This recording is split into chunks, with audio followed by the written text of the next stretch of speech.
Ó, pessoal, estamos aqui numa área de plantio, faz 10 dias que foi realizado, já está todo ele pego, está sensacional.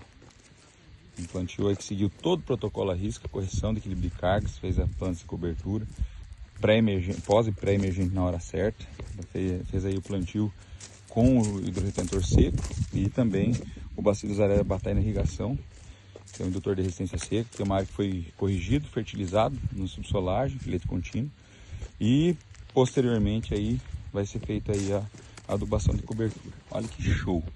Tá sensacional o material genético aqui, o AEC 2034, e aqui com certeza promete uma excelente produtividade. Agora seguir com a programação contínua de pré-emergentes aí e monitoramento aí de pragas e doenças que venham futuramente, provavelmente, aparecer. Isso aí, ciência na prática, show de bola, né? Sensacional o plantio aí. Parabéns aí a toda a equipe envolvida.